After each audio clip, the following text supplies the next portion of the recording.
اعوذ باللہ من الشیطان الرجیم بسم اللہ الرحمن الرحیم وَيَقُولُونَ مَتَى هَذَا الْوَعْدُ إِن كُنتُمْ صَادِقِينَ وَيَقُولُونَ اور یہ لوگ کہتے ہیں مَتَى هَذَا الْوَعْدُ کب پورا ہوگا یہ وعدہ إِن كُنتُمْ صَادِقِينَ اگر تم سچے ہو وَيَقُولُونَ مَتَى هَذَا الْوَعْدُ إِن كُنتُمْ صَادِقِينَ یہ سورۃ سبا ہے اور اس کی آیت نمبر 29۔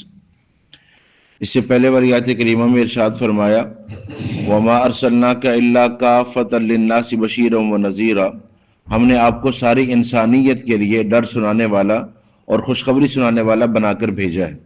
اب جب انبیاء تشریف لاتے ہیں اور انبیاء لوگوں کو یہ بتاتے ہیں کہ تمہاری موت اور اس کے بعد برزخ اور پھر سوال و جواب اللہ کے سامنے کھڑے ہونا ہے، تو یہ لوگ بجائے اس کے کہ اس کی تیاری کریں یا اس بات سے اپنے آپ کو ڈرائے کہ ایسا نہ ہو کہ قیامت والے دن ہم اس عذاب کے اندر مبتلا ہو جائیں جس کے بارے میں ہمیں خبر دی جا رہی ہے، یہ آگے سے کہتے ہیں مَتَى هَذَا الْوَعْدُ إِن كُنتُمْ صَادِقِينَ یہ وعدہ کب پورا ہوگا، یعنی بجائے قیامت کی تیاری کرنے کے قیامت کو مانگنا۔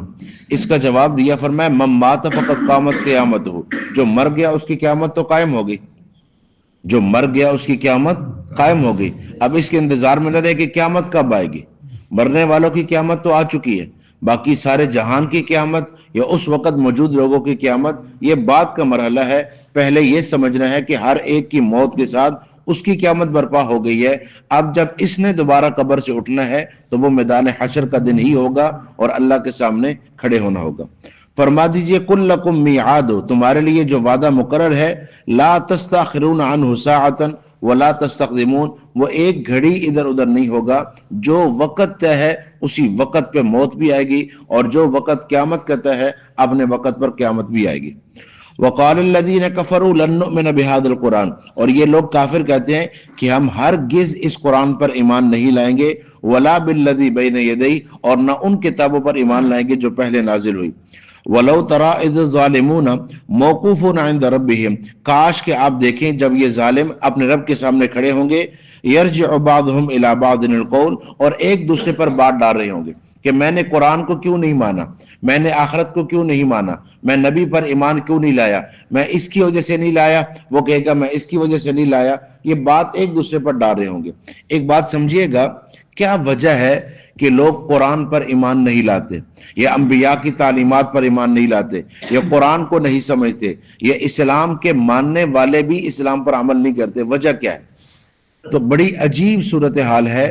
اصل وجہ یہ ہے انسان کے اندر آزادی ہے، یہ پابندی نہیں چاہتا، یہ روک ٹوک نہیں چاہتا۔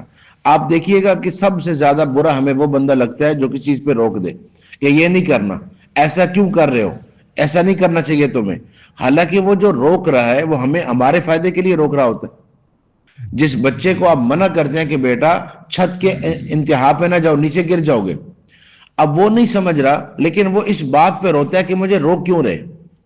آپ بچے کو روک رہے ہیں کہ بیٹا یہ بجلی کا بورڈ ہے اس کے قریب نہیں جانا، لیکن وہ جا رہا ہے اور وہ آپ پہ غصہ کر رہا ہے کہ یہ مجھے کیوں روک رہا ہے۔ حقیقت میں فائدہ کس کا ہے؟ اس کا فائدہ ہے نا۔ اب قرآن پاک یہ فرماتا ہے کہ تمہارے لیے حلال کی حد ہے، تم نے حرام میں نہیں جانا، مشتبہ چیزوں میں نہیں جانا، جن چیزوں سے اللہ نے منع کر دیا ان کے قریب نہیں جانا۔ انبیاء یہ بتاتے ہیں کہ تم نے یہ نہیں کرنا۔ اب جو ہماری آزادی میں رکاوٹ چیز آتی ہے ہم اس کا انکار کرتے ہیں۔ اچھے خاصے مسلمان کو آپ بتائیں نا کہ بھائی سود حرام ہے، نمازی بھی ہے، حج بھی کرتا ہے، عمرہ بھی کرتا ہے، آپ بتائیں سود حرام ہے، اب یہ اس کی مرضی کے خلاف ہے، اس کی منشا کے خلاف ہے، وہ آپ کو برا سمجھے گا، آپ کو غلط کہے گا اور آپ کو بتائے گا تمہیں کیا پتا کہ یہ کیا چیز ہے، میں اس سے کتنے لوگوں کی مدد کر رہا ہوں، اس میں کتنے فوائد ہیں، تم نہیں جانتے اور تمہارے متعلقہ یہ کام نہیں۔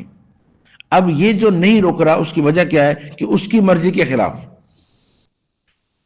برطانیہ کے وزیر اعظم نے کچھ عرصہ پہلے یہ اعلان کیا تھا، یہ کہا تھا کہ جب تک قرآن پاک دنیا میں موجود ہے ہم متمدن قوم نہیں بن سکتے۔ ٹھیک ہے، اس کا جواب علماء نے دیا کہ یہ نہ کہو کہ متمدن قوم نہیں بن سکتے، یہ کہو ہم انسان نہیں بن سکتے، کیونکہ قرآن انسان بنانے کے لیے آیا۔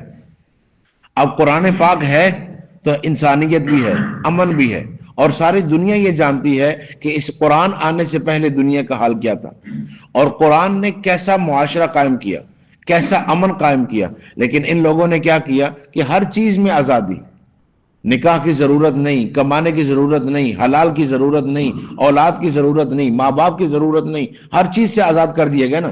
ایک ایسا معاشرہ سامنے آیا کہ جہاں کوئی بڑا ہے ہی کو نہیں. 18 سال کے بعد باپ اپنی بیٹی سے سوال نہیں کر سکتا کہاں سے آ رہی ہو، کہاں جا رہی ہو، نہیں پوچھ سکتا. قانون جرم ہے. بیٹے سے آپ نہیں پوچھ سکتے. وہ ماں باپ کی خدمت کرے تب ٹھیک ہے، نہ کرے تب ٹھیک ہے. فرانس میں کیس دائر کیا گیا، ماں کہہ رہی ہے کہ میرا بیٹا کتے کو ٹائم دیتا ہے جو اس نے گھر میں رکھا ہوا ہے، مجھے ٹائم نہیں دے رہا، تو اللہ عدالت اسے مجبور کرے کہ وہ مجھے بھی ٹائم دے. اب وہ متمدن معاشرہ جس کو ہم پڑھا اور ترقی یافتہ معاشرہ کہہ رہے ہیں، وہ یہ فیصلہ کر رہا ہے کہ چونکہ کتے کو اس نے پالا ہوا ہے اس کو ٹائم دینا ضروری ہے، ماں کو چونکہ پالا ہوا نہیں ہے اس کو ٹائم دینا ضروری نہیں ہے. جی، جہاں اسلام یہ کہتا ہے کہ صبح اٹھ کر اپنے ماں باپ کا چہرہ دیکھنا ایک حج اور ایک عمرے کا ثواب رکھتا ہے. جتنی دفعہ دیکھو اتنا ثواب رکھتے ہیں. تو اصل میں قرآن پاک کا انکار کرنے کی وجہ کیا ہے کہ قرآن پاک اور نبی پاک صلی اللہ علیہ وسلم کی تعلیمات وہ ہماری آزادی چھین رہی ہے، وہ ہمیں پابند کر دیتی ہے. تو اب انسان پابندی چاہتا نہیں، تو قرآن کا بھی انکار، حدیث پاک کا بھی انکار. اور کئی مسلمانوں سے یہ جملہ سنا ہوگا آپ نے کہ اتنا بھی اسلام سخت نہیں ہے جتنا تم پیش کر رہے ہو، تو اتنا نرم بھی نہیں ہے جتنا آپ سمجھ رہے ہیں. جی، ساتھی اعتکاف بیٹھے ہوئے، اعتکاف سے اٹھ کر میرے گھر تک آ گئے، تو بتایا بھائی یہ جو آپ نے سفر طے کیا ہے یہ بلا ضرورت ہے. اب بلا ضرورت مسئلے سے نکلنے سے اعتکاف ٹوٹ جاتا. تو اتنا بھی کچا نہیں ہے جی اعتکاف، تو پکا بھی اتنا نہیں ہے کہ آپ اپنی مرضی کرتے رہیں اور کچھ نہ ہو. بات سمجھ لیں؟ تو ہماری آزادی میں جو چیز رکاوٹ بنتی ہے ہم اس کا انکار کرتے. قرآن پاک دیکھ یہ مانتے ہیں کہ یہ قرآن انسانوں کا کلام نہیں ہے، وہ کہہ رہے ہیں کہ ہم اس قرآن کا متبادل نہیں لا سکتے. اللہ نے کہا نا اگر تمہیں لگتا ہے کہ یہ قرآن کسی انسان کا بنایا ہوا ہے تو آپ اس قرآن جیسا قرآن لے آؤ. قرآن نہیں لا سکتے 10 صورتیں لے آؤ، 10 نہیں لا سکتے 1 صورت لے آؤ. اور پھر اتنا بڑا چیلنج فَإِن لَمْ تَفْعَلُوا وَلَن تَفْعَلُوا، نہ تم نے کیا نہ تم کر سکتے ہو. پھر کیا وجہ ہے قرآن کا انکار کی جب وہ یہ مان رہے کہ یہ انسانوں کا کلام نہیں ہے؟ تو وجہ کیا ہے کہ وہ بت 360 بت بنا کے رکھے ہوئے تھے اور قرآن نے یہ کہہ دیا کہ یہ کچھ نہیں ہے. 360 خدا بنا کے رکھے ہوں، ہر دن کا الگ، ہر کام کا الگ، اور ایک دم آیت آ جائے کہ یہ کچھ بھی نہیں کر سکتے، ان کے پاس کوئی اختیار نہیں ہے. تو اتنے جلدی تو انسان ماننے کے لیے تیار نہیں ہو رہا. وہ سارا سود کا کام کر رہے ہیں اور قرآن نے حرام قرار دے دیا. وہ شراب گھٹی میں اتری ہے اور قرآن حرام فرما رہا ہے. تو آپ دیکھیے گا بے شک بڑے آرام سے اطمینان سے دیکھیے گا اس آدمی کو کہ جو آزادی کو دیکھتا ہے نا کہ آزادی میری ختم ہو رہی ہے، وہ جس چیز کی وجہ سے ہو رہی ہے، قرآن ہے تو قرآن کا انکار کرے گا، حدیث پاک ہے تو اس کا انکار کرے گا. ایک جملہ آپ نے سنا ہوگا کہ جی اگر اللہ چاہے گا تو اللہ معاف کر دے گا. سنا ہوا؟ اگر اللہ چاہے گا تو اللہ معاف کر دے گا. اب کیوں نہ نماز، نہ روزہ، نہ ذکر، نہ تلاوت، نہ گناہوں سے بچنا، نہ حلال، کچھ بھی نہیں ہو رہا، اور آپ سمجھاتے ہیں بھائی آپ مسلمان ہیں، آپ نماز پڑھا کریں، آپ مسجد میں آیا کریں، آپ کچھ بھی آپ بات سمجھا رہے ہیں، تو جواب یہ ملتا ہے کہ جی اللہ بڑا غفور و رحیم، اللہ چاہے گا تو اللہ معاف کر دے گا. ٹھیک ہے، جتنا جی ہم سے ہو جاتا ہے ہم کر لیتے ہیں، باقی اللہ تعالیٰ کرم کر دے. یہ جملہ سنا ہوا؟ اچھا، کوئی ایک عقل مند بندہ آج تک زندگی میں آپ کو ملا ہو، آج تک کوئی بھی دنیا کے کسی بھی کونے میں جو عقل مند ہو، اور آپ اس سے پوچھیں کہ بھائی آپ کا بیٹا پڑھنے لکھنے کے قابل ہے، آپ اسے اسکول داخل نہیں کروا رہے، کسی ادارے میں داخل نہیں کروا رہے، اور وہ یہ جواب دے اگر اللہ چاہے گا تو یہ ڈاکٹر بن جائے گا.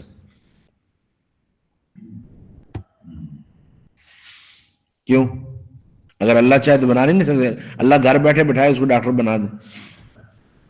کوئی ایسا بندہ دیکھا آج تک جو کہ جی میں کسی ادارے میں نہیں لے کے جاؤں گا، میں کہیں نہیں پڑھواؤں گا، اللہ چاہے گا تو بن جائے گا، اللہ چاہے گا تو دکاندار بن جائے گا، اللہ چاہے گا تو تاجر بن جائے گا، اللہ چاہے گا تو یہ سب کچھ ہو جائے گا؟ کوئی ہے ایسا؟ کتنے تمیز سے ہمیں یہ بات دنیا کے معاملات میں سمجھ آتی ہے. تو کیا اللہ قادر نہیں ہے؟ تو اللہ تو کچھ بھی کر سکتا ہے، پھر کیوں یہ سارا نظم آپ پورا کرتے ہیں؟ جی اللہ رزاق بھی تو ہے نا، تو پھر آپ کیوں ملازمت، تجارت اور یہ سب کچھ کرتے ہیں؟ اللہ کھلا دیں گے، آپ بیٹھے رہیں، اللہ چاہے گا تو سب کچھ ہو جائے گا۔ یہاں تو ہمیں سمجھ آتی ہے کہ میں نے سب کچھ کرنا ہے، کہ جی حرکت ہوگی، کچھ کرنا ہوگا، میں اپنا زور تو لگاؤں نا، پھر اللہ کرم کریں گے۔ تو یہ سمجھ کیوں نہیں آتا کہ اگر تھوڑی سی دنیا کے لیے، ایک مکان کے لیے، ایک گھر کے لیے آپ کو یہ سب کچھ کرنا ہے اور سارا دن کرنا ہے، تو ہمیشہ کی جنت کے لیے کیوں نہیں کرنا؟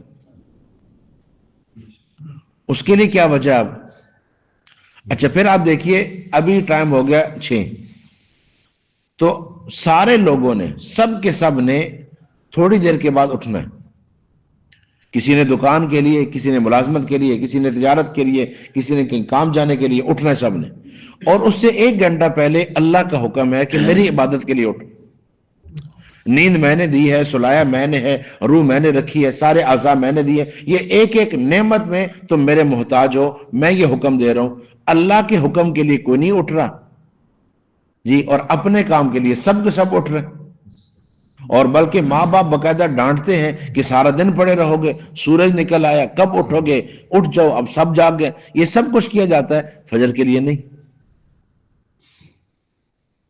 جی۔ تو اگر اللہ غفور الرحیم ہے تو اللہ رزاق بھی ہے، اللہ غفور الرحیم ہے تو اللہ قادر بھی ہے۔ تو جب آپ دنیا کے معاملات میں یہ ساری مشقتیں برداشت کر سکتے ہیں، تو آپ یہ کیوں نہیں برداشت کرتے کہ میں نے آخرت کی تیاری کرنی ہے اور اس کے لیے بھی کھڑے ہونا؟ یہ سننا کتنا آسان ہے کہ نبی پاک صلی اللہ علیہ وآلہ وسلم رات کو کھڑے ہوتے تھے اور آپ کے پاؤں مبارک میں ورم آ جاتا تھا، سوج جاتے تھے۔ ہم میں سے کوئی بندہ ہاتھ کھڑا کر دے زندگی میں ایک دفعہ بھی پاؤں سوجا ہو اللہ کی عبادت میں، تو وہ جنت کے مالک ہو کر اتنی مشقت کر رہے ہیں اور ہمیں پتہ بھی نہیں کہ خاتمہ کس پہ ہوگا، اور آرام سے بیٹھے۔ وقال الذین کفروا لن نؤمن بهذا القرآن، یہ کافر کہیں گے کہ ہم اس قرآن پر ہرگز ایمان نہیں لائیں گے۔ انہوں نے کہا ولا بالذی بین یدیہ، اور ان کتابوں پر بھی نہیں جو اس سے پہلے نازل ہوئی۔ دنیا میں جتنے بھی پروگرام بنائے جاتے ہیں نا، وہ پروگرام کسی رنگ کے لیے ہوتے ہیں، کسی نسل کے لیے ہوتے ہیں، کسی قوم کے لیے ہوتے ہیں، کسی خاص علاقے کے لیے ہوتے ہیں۔ یہ ایک خاص آدمی کی سوچ ہوتی ہے اور وہ ایک پروگرام بناتے ہیں، لیکن قرآن پاک وہ پروگرام ہے جو اللہ نے ساری انسانیت کو سامنے رکھ کر بنایا۔ یہ اللہ کا پیغام ہے، یہ اللہ کا پروگرام ہے، اور ایک ہی آیت ساری دنیا پر بھاری ہے جو اللہ نے فرمایا ان اللہ یأمر بالعدل والاحسان وایتاء ذی القربى وینہی عن الفحشاء والمنکر والبغی۔ اگر یہی آیت لوگ سمجھ جائے نا جی، پوری دنیا کا پروگرام اللہ نے اس ایک آیت میں بیان کیا۔ عبداللہ بن مسعود رضی اللہ عنہ فرماتے ہیں کوئی خیر کی بات، کوئی شر کی بات ایسی نہیں ہے جو اس ایک آیت میں نہ ہو، سب کی سب خیریں اس میں ہیں اور سارے کے سارے شرور اس کے اندر۔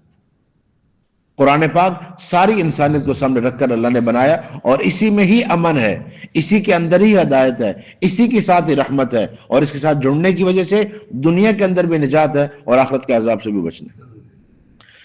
وَلَوْ تَرَىٰ إِذِ الظَّالِمُونَ مَوْقُوفُونَ عِندَ رَبِّهِمْ، فرمایا آپ دیکھیں گے جب یہ ظالم اپنے رب کے سامنے کھڑے ہوں گے، يَرْجِعُ بَعْضُهُمْ إِلَىٰ بَعْضٍ الْقَوْلِ، ایک دوسرے پر بات ڈالیں گے۔ يَقُولُ الَّذِينَ اسْتُضْعِفُوا لِلَّذِينَ اسْتَكْبَرُوا، کمزور انہیں کہیں گے جو ان کے بڑے تھے، لولا انتم لکننا مؤمنین، اگر تم نہ ہوتے نا تو ہم ایمان والے ہوتے، تمہاری وجہ سے ہمارے اندر ایمان نہیں آیا، تم نے روکا تھا۔ اب یہ سارے کے سارے بیچ میں آ جاتے ہیں، جو بھی بڑا بنا ہوا کسی بھی جگہ پہ اور کسی بھی اعتبار سے، وہ اپنے ماتحتوں کو اپنے ساتھ جوڑتا ہے کہ ہم ہیں نا، ہم کر لیں گے نا جی۔ وہ سمجھانے کے لیے کہتے ہیں نا کہ ایک پیر صاحب کہتے تھے اپنے مریدوں کو کہ میں پلس رات سے تمہیں گزار لوں گا، تو ایک دن وہ جا رہے تھے زمین میں تو پھسل گئے، تو مرید نے کہا پیر صاحب ایتے تو ٹورن نہیں ہوتا، پلس رات کے گھر سے سڑنا، پہلے یہاں سے تو گزار لو ہمیں،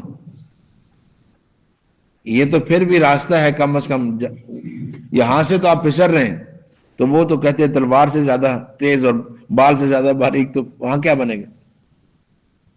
جو بھی کہہ رہے قیامت والے دن یہ کہیں گے کہ آپ کی وجہ سے ہم مارے گئے، اگر اس وقت، اس کا جواب انشاءاللہ کل آئے گا۔ تو خلاصہ یہ ہے کوئی بھی چیز جو ہماری آزادی میں رکاوٹ بنے ہم اس کا انکار کرتے، جبکہ میں نے کلمہ پڑھنے کے بعد اپنی مرضیات کو اللہ کی تابع کر دیا، اللہ کے نبی کی تابع کر دی، اب میری مرضی نہیں رہی۔ جب میں نے تابع کر دیا تو پھر اب میری مرضی کیا ہوتی ہے؟ جی عبداللہ بن مبارک رحمۃ اللہ علیہ غلام کو لے کر آئے، پوچھا بھائی تمہارا نام کیا ہے؟ انہوں نے کہا جی جو نام آپ رکھ دیں۔ پھر میں کیا کھاتے ہو؟ انہوں نے کہا جی جو آپ کھلائیں گے۔ پہننے میں انہوں نے کہا جی جو آپ دیں گے پہن لیں گے۔ فرمایا رہنا کہاں؟ انہوں نے کہا جی حضرت آپ اشارہ کریں جہاں کہیں گے وہاں رہ جاؤں گا۔ فرمایا جاؤ تم آزاد ہو۔ کسی نے کہا حضرت کیا ہوا؟ فرمایا اس نے مجھے بندگی سکھائی ہے، میں کیا ہوتا ہوں، میرا پہننا کیا ہوتا ہے، میرا کھانا کیا ہوتا ہے، جو اللہ چاہے بس وہی ہے۔ تو یہ آزاد اس لیے کی تو ہم اپنی مرضیات کو اللہ کی مرضیات کے تابع کریں۔ لا یؤمن احدکم حتی یکون ہواہ تبعا لما جئت بہ، کوئی مومن نہیں ہو سکتا جب تک کہ وہ اپنی خواہشات کو میرے دین کے تابع نہ کر لیں۔ اللہ سمجھنے کی